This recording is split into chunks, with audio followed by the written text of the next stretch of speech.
Studio धोबा बाजार।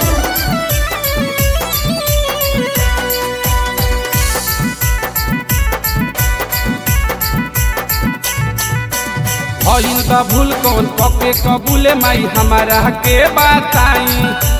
भइल बा भूल कौन पके कबूले माई हमारा के बताई। तय बखोरा पूरे वाली माई पचरा कोई से हम गाई। तय मैंने पूरा वाली माई पचरा कोई से हम गाई।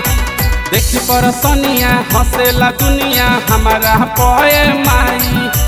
देखी परसनिया हंसेला दुनिया हमारा पोए माई। तय बखोरा पूरे वाली माई बचरा कोई से हम गाई। तय पीरौटा के काली माई बचरा कोई से हम गाई। बोली ना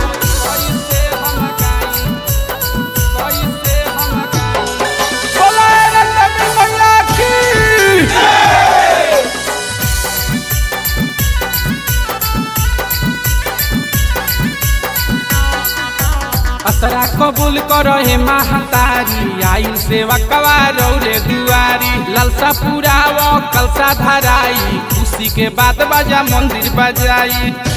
ए माई सुनी ना असरा कबूल करो ए महतारी। आई सेवा कवारो रे दुआरी। ललसा पुराव कलसा धराई। खुशी के बात बाजा मंदिर बजाई। कुछ के रहतिया देखनी सूरतिया मन दिल में आई। ए माई कुछ के रहतिया देखनी सूरतिया मन दिल में आई। तय कलकत्ता के काली माई पचरा कोई से हम गाई। तय हो वैष्णो देवी माई पचरा कोई से हम गाई। ध्यान दी माई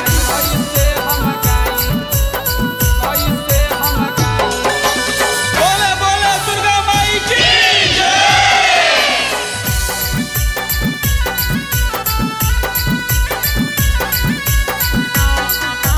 जैसे तू रहसु पर तकलुए माई। नजर भिखारी पर रखलुए माई। कहे जे पचरा अर्जुन छलिया ले अहे मंदिर में रहौल के मलिया। ए माई बालक पर ध्यान दी।